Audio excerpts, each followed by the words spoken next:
Ah, la scalabilité. Voilà un mot qui est assez récent dans le verbiage des entrepreneurs. On l'entend beaucoup, mais personne ne comprend tout à fait ce que c'est. Et en fait, il y a une vraie différence entre la croissance et la scalabilité. Donc, on va voir aujourd'hui très rapidement, bah, c'est quoi la différence entre les deux déjà? Comment tester son entreprise sur le fait qu'on soit en croissance ou en stagnation ou qu'on ait une entreprise scalable? Et pourquoi c'est intéressant d'avoir une entreprise plutôt scalable plutôt que simplement en croissance. Même si être en croissance, c'est plutôt bien dès l'instant que la croissance est bien faite et qu'il y a de la marge derrière. Donc, la grosse différence de base, c'est la croissance. La croissance, c'est l'augmentation soit des prix, soit des marges, soit du nombre de chantiers. En général, c'est une espèce d'augmentation générale de tout ça qui va nous permettre de nous dire, bah voilà, je faisais 500 000 de chiffres, maintenant je fais 1 million, j'ai fait un fois 2 de croissance. La croissance, elle dépend directement de la production et de la productivité possible. C'est-à-dire que si je veux faire un fois 50 sur mon entreprise, ben en fait, c'est pas forcément faisable avec une entreprise en croissance, parce que ça voudrait dire, si je fais fois 50, en augmentant un peu les prix, les marges et surtout le nombre de clients, il va falloir que j'augmente aussi le nombre d'équipiers, donc que j'augmente l'outil de production. Voilà, dans son sens large. Donc peut-être plus de matos, plus de machin, plus de trucs. Donc ça, c'est de la croissance. La croissance, c'est pas la même chose que la scalabilité. On croit que parce qu'on a des systèmes, on est en train de scaler. La réalité, c'est que la scalabilité, c'est l'accélération exponentielle de la croissance. C'est une croissance ultra forte, malgré qui ne demande pas d'augmenter à un niveau aussi fort que la croissance l'outil de production. Donc, si j'ai des systèmes, en fait, j'ai systématisé une entreprise, donc je l'ai rendue plutôt automatisée. C'est une bonne nouvelle.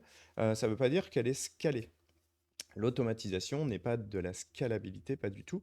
C'est des process redés, d'avoir aujourd'hui, nous on met des IA qui optimisent les devis, des équipes qui sont autonomes grâce aux process auxquels ils ont accès, etc., etc. C'est de la croissance optimisée, tout ça. La nuance, elle est un peu fine, c'est pour ça que je vais prendre un peu de temps là-dessus. Euh, on aime les entreprises scalables et qui justement bah, ont pris ce chemin-là parce qu'en fait, elles sont aussi beaucoup plus sexy et beaucoup plus faciles, l'air de rien, à diriger et également plus faciles à vendre au final, donc elles sont mieux valorisées. Donc, la croissance, c'est l'augmentation du chiffre d'affaires par la production. Bon, c'est très simple, même si c'est fait de manière très intelligente, parce qu'il y a des process partout, qu'on travaille moins et tout. On continue d'augmenter le chiffre d'affaires et la rentabilité, hein, les deux. Le chiffre d'affaires, c'est pour l'ego, la rentabilité et la marge, c'est pour le frigo. Donc faisons d'abord le frigo. Mais en tout cas, on est obligé de passer à un certain moment par plus de volume, donc plus de clients, plus de chantiers, obligatoire. Plus d'efficacité, ça c'est bien aussi. Plus de process, de l'IA, de la standardisation, tout ça, c'est de l'amélioration de la production, donc de la croissance.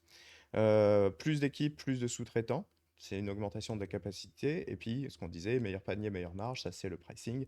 C'est une augmentation du chiffre d'affaires par une optimisation de tout ça. Le problème de la croissance, il n'y a pas de problème dans la croissance en réalité, mais la différence entre les deux, c'est si la machine de production s'arrête et que mon chiffre d'affaires du coup s'arrête, ça veut dire que j'étais plutôt dans une entreprise en croissance plutôt qu'en scalabilité. Donc, quand même, on peut croître sans forcément travailler plus, c'est même mieux. Mais par contre, le revenu de l'entreprise hein, reste corrélé à un volume de production. Plus de chantiers, plus d'heures facturées, plus d'interventions, etc., etc. La scalabilité, c'est différent. C'est un revenu qui tombe sans produire plus. Donc, c'est le sens strict du terme, hein. Donc là, c'est le chiffre d'affaires qui augmente sans nécessiter davantage de production ou très peu par rapport à l'augmentation du chiffre. L'argent tombe même quand on dort, et donc l'idée, c'est d'avoir des actifs d'entreprise qui travaillent pour nous. Alors, une des scalabilités possibles, c'est la récurrence. Donc, si tu as des abonnements, mois après mois, sans relance commerciale, on est dans presque. C'est une croissance tellement maîtrisée qu'elle peut être scalable. Alors, elle va quand même dépendre un peu d'équipe si on parle de récurrence sur des abonnements entretien, mais ça peut être aussi des abonnements à des clubs conseils pour nos clients. Club conseil jardin, club conseil potager, etc. etc.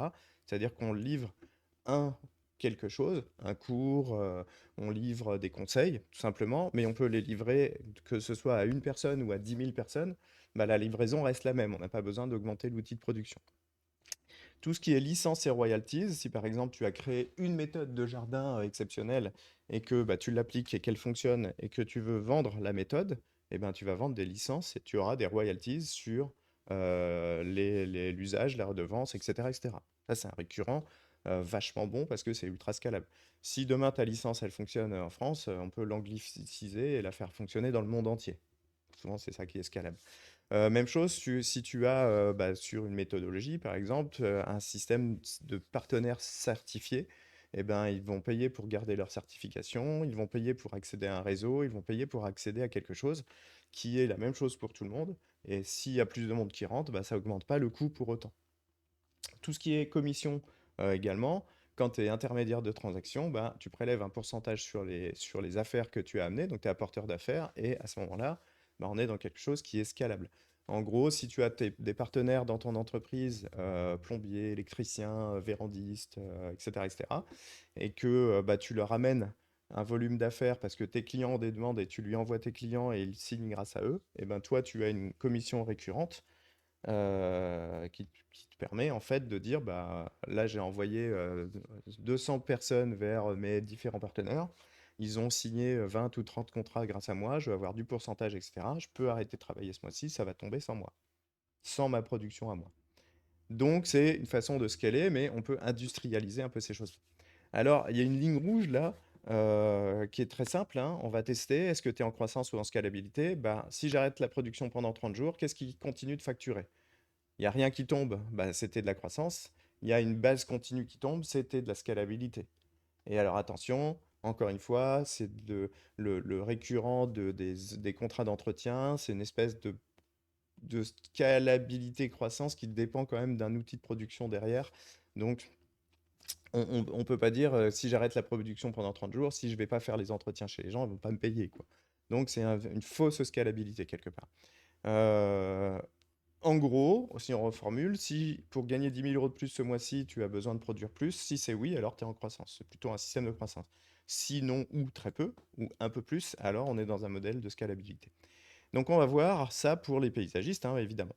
Chez les paysagistes, 100% des paysagistes font en permanence des offres qui ne sont pas des offres, déjà, qui sont des propositions, des devis. C'est vraiment très différent. Je t'invite à aller voir sur cette chaîne YouTube l'une des vidéos qui parle de l'offre, Irrésistible notamment.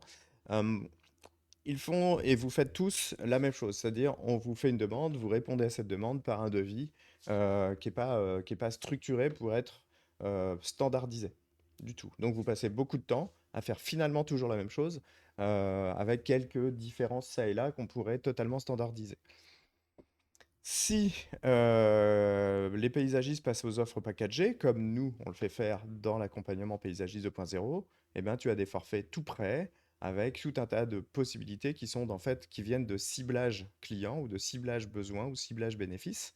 Mais en tout cas, rien que ce système-là permet d'avoir des ventes extrêmement simples, des productions qui sont plus fluides parce que bah, elles sont également, elles, mises dans des process standardisés, et puis évidemment des meilleures marges parce qu'en fait tout est pré-calculé bien avant, donc on ne se trompe jamais puisque le calcul, on a pris le temps de le faire avant. Alors, ça c'est de la croissance optimisée, on n'est pas dans la scalabilité, hein. C'est déjà mieux que rien, clairement, mais on doit toujours, bien sûr, réaliser physiquement les chantiers, etc., etc. Alors, je dis pas que la croissance et la scalabilité, il y en a un meilleur que l'autre, mais quand on connaît les deux, on va faire un choix, en fait. Peut faire les deux choix, d'ailleurs, dans une entreprise. L'idée ici, c'est qu'avec ces offres packagées, ben, on vend mieux, on produit mieux, on reste dans un modèle où le chiffre d'affaires est indexé, bien sûr, sur la capacité de production, mais on a optimisé même l'outil de production pour le rendre plus efficace. Par contre, si ça s'arrête, si les équipes s'arrêtent, ça s'arrête. L'exemple 2, c'est bureau d'études et conception. Certains non, certains utilisent les services des bureaux d'études. Ici, l'intérêt, c'est que si on fait de la conception pure, alors on vend quand même encore une prestation intellectuelle qui consomme du temps et des livrables, hein. Chaque dossier, ça nécessite du monde, des heures et un livrable. Néanmoins, c'est plus rentable hein, parce que le coût de production, aujourd'hui, à l'heure des IA, peut être très réduit.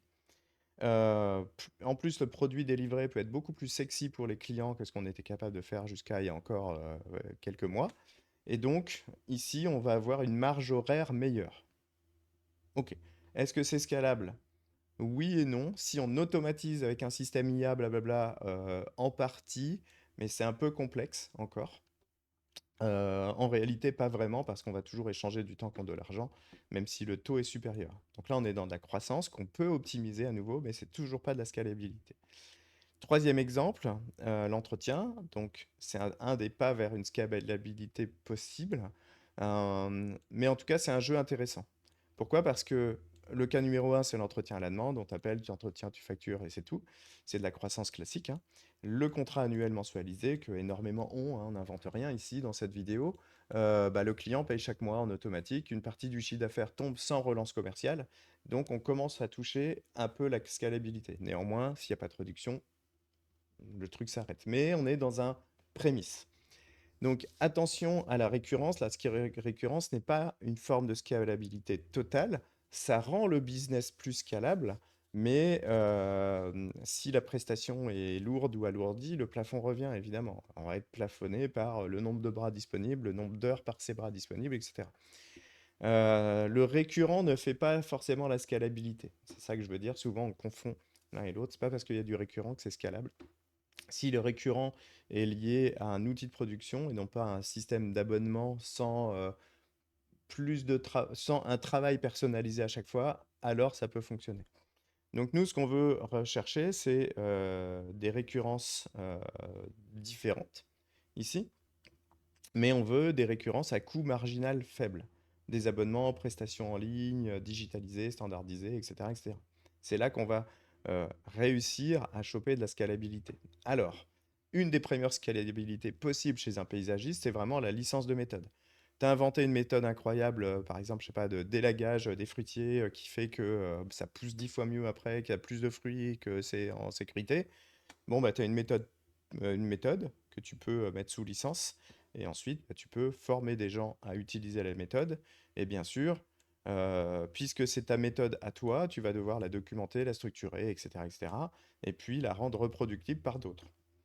Donc, ce qui est intéressant, c'est que tu peux former des gens ou faire former des gens. Et pour ça, et pour utiliser la méthode, ben, on va te donner une redevance mensuelle plus un pourcentage du chiffre d'affaires. Alors ça existe déjà chez les paysagistes, ça s'appelle Daniel Moquet, par exemple, qui a des méthodologies sur la terrasse, etc., et qui vend son nom, sa méthodologie, sa franchise, etc., carrément même toute ta franchise. Euh, on peut imaginer ça parce que du coup, c'est un revenu sans production. À chaque fois que tu as un licencié, il va continuer de payer chaque année pour utiliser ta licence. Et plus tu en as, au bout d'un an, tu peux même t'arrêter de travailler, les licences continuent de tomber. Donc ça, c'est une possibilité. Ça veut dire que si on réfléchit dans nos entreprises du paysage à méthodifier les choses qui peuvent être vraiment différenciantes, alors on a peut-être une licence sous la main qui est vendable. Autre chose qu'on peut vendre, c'est les certifications et le réseau local. Donc, on va former des paysagistes, des équipes partenaires à notre méthode, puis on les certifie officiellement, c'est un peu la même chose au final, mais on leur donne en plus un accès à un écosystème complet, des scripts de vente, des offres clés en main, process et outils, du marketing. Donc ça, typiquement, c'est le modèle de paysagiste 2.0, où on forme les paysagistes à différentes choses de leurs entreprises, la différenciation par les offres, l'acquisition proactive de clients pour avoir une garantie qu'on a toujours des clients qui tombent dans une entreprise, enfin des prospects, et ensuite un écosystème de vente qui transforme ces prospects en clients, avec pareil toute une méthodologie qui nous permet d'avoir de la mesure partout. À partir de là, on peut ajouter une surcouche d'outils qui seront eux récurrents, même si ça reste, c'est pas tout à fait du scaling ici, mais ça reste du récurrent. Des outils marketing, des outils de setting, enfin voilà, il y a tout un tas de mots anglais dont je passerai les explications ici. Mais en fait, derrière, dès l'instant qu'on est formé, on peut être abonné au réseau. Et cet abonnement au réseau nous permet d'avoir des clients, des formations en plus personnalisées, des accès à des coachings privilégiés, etc., etc. Et cetera. Et comme c'est des coachings de groupe ou des formations de groupe, bah là, si demain on a 500 personnes dans la formation, ben nous, ça nous coûte rien d'autre en frais de structure ou très peu par rapport au monde qui peut rentrer dedans, sachant que bah, tout le monde peut être parfaitement content en plus de ce système. Ensuite, tout ce qui est plateforme de leads, leads, c'est prospect. Donc ça, c'est vraiment toi qui as un gros fichier client et qui arrive à partager ses clients avec d'autres entreprises. Alors, pas d'autres entreprises de paysage, hein, on va dire des entreprises d'associés au paysage, plutôt BTP en général. Mais du coup, on va capter les demandes des clients via notre site internet, via de la publicité, via des partenariats locaux. Ensuite, on va qualifier ces gens, c'est-à-dire est-ce qu'ils ont de quel type de besoins ils ont, quel type de problème ils ont. Et à partir de là, eh ben, on va redéfinir, on va leur faire des propositions de professionnels et surtout, on va vendre ces potentiels clients aux professionnels qui ont besoin de clients. Ça existe déjà, hein. On peut le faire à notre niveau de manière plus simple que ce que je viens d'expliquer. En réalité, c'est une des stratégies d'acquisition que nous, on donne à nos clients, qui est en fait extrêmement simple. Mais il faut comprendre que la génération de prospects comme ça, ce sont aujourd'hui des très grosses entreprises. Beaucoup d'entreprises en ligne font ça, génèrent des prospects pour des entreprises et ensuite vendent ces prospects aux entreprises qui ont besoin et vendent même directement souvent maintenant les clients, c'est-à-dire qu'ils vont faire les ventes pour les entreprises. Quelque chose que nous ferons bientôt dans Paysagiste 2.0 pour fournir des clients aux paysagistes, clients qualifiés sur telle ou telle offre. Donc il y aura des licences, etc. etc. Ensuite, club propriétaire. Donc là, on a un petit abonnement destiné aux particuliers, hein. Et ici, on va avoir par exemple des idées de check-up jardin trimestriel. Donc, diagnostic photo, faites-nous les photos de votre jardin, et puis on va vous donner, vous évaluer l'état du jardin, ce qu'on pourrait faire, ce qu'on pourrait imaginer, et peut-être envoyer vers nos équipes si on en a, ou vers d'autres paysagistes pour faire tel et tel travail. On peut même imaginer que le check-up, ce soit un check-up de la maison qui permettent ensuite de renvoyer vers les partenaires dont on vient de parler. On peut imaginer des petites visios de 15 minutes, 30 minutes par mois avec des conseils personnalisés. Mais ici, attention, on va faire des visios qui seront de groupe. Ça, c'est intéressant parce que bah, si tu as 200 personnes, tu as 200 personnes. Dans ces cas-là, ce qu'on fait, c'est on fait poser les questions aux gens en amont et on va faire des gros paquets de thématiques de questions et on va utiliser ces thématiques pour faire nos visios une fois par mois sur une ou deux thématiques pour répondre à l'ensemble des questions en deux thématiques, sans dire telle question je réponds à telle façon, telle question je réponds de telle façon, en étant moins précis, néanmoins en étant très satisfaisant. On peut envoyer des plans saisonnés, des fiches, des vidéos, etc., etc., etc. Donc là, le côté club, ça, c'est quelque chose de mettable en place très, très, très vite avec tes clients aujourd'hui, en fait. Parce que ceux qui ont fait une création chez toi, c'est dommage qu'ils soient mis dans la nature sans passer par la proposition à un petit club qui va continuer de leur donner beaucoup de conseils, de jardin, etc., etc. Et puis peut-être des accès à des réductions que tu auras négociées au travers du club avec, je sais pas, le Truffaut local ou le Roi Merlin local, par exemple. Ensuite, bah, la marketplace partenaire, on vient d'en parler. Donc, une marketplace, c'est une place de marché. Tu dois avoir normalement un écosystème de prestataires complémentaires. Si tu ne l'as pas, bah, il te manque un gros truc avec, bah, par exemple, les robots tondeuses, mais tout ce qui est pergola, éclairage, pisciniste, pépiniériste, réseau de magasins jardinage, de magasins de maison. Je parlais de Leroy Merlin, ça peut être un des réseaux, etc., etc. Nous, l'intérêt, c'est qu'on va avoir touché des commissions par mise en relation ou d'abonnement partenaire. C'est-à-dire que d'un côté, les partenaires, si on en a assez, bah, ils peuvent payer pour être référencés et donc avoir accès à notre base de clients et à la base de clients de l'ensemble. Et puis, on va prendre aussi une commission aux professionnels pour la mise en relation, bien entendu. Ici, l'intérêt, c'est qu'on a une double base qui peut être vraiment intéressante. Ça peut prendre un peu de temps, mais c'est hyper intéressant de faire ce genre de choses. Au bout d'un moment, bah, finalement, ça peut être une base solide de ton entreprise. Donc, pour reprendre, niveau 1, c'est la production, ce que tu fais déjà. Le chiffre d'affaires monte selon le nombre de bras, c'est de la croissance. On peut commencer par faire de la récurrence. Si tu n'as pas de récurrence légère, la récurrence, ça va être les clubs, ça va être l'abonnement digitalisé, ça va être ce genre de choses. On est dans une scalabilité partielle. Et puis, la scalabilité totale, ce serait l'usage de tes méthodologies, le réseau, l'intermédiation, avec des certifications, des commissions, marketplace, etc., etc. Donc, on tombe dans un système un peu plus complexe. Mais maintenant que tu sais que ça existe, on a plusieurs niveaux. On est tombé aujourd'hui dans quelque chose d'assez complet et complexe. Dis-moi en commentaire si tu avais déjà imaginé ce genre de choses et que ce soit finalement bah, possible puisque ça existe, hein, déjà. Je ne dis pas que c'est possible à ton niveau parce que ça demande des compétences et des connaissances particulières. Néanmoins, savoir que ça existe, Ça veut dire que est-ce que je veux faire de la croissance ou est-ce que je veux intégrer un peu de scalabilité, donc finalement de sécurité dans mon entreprise? C'est une vraie question.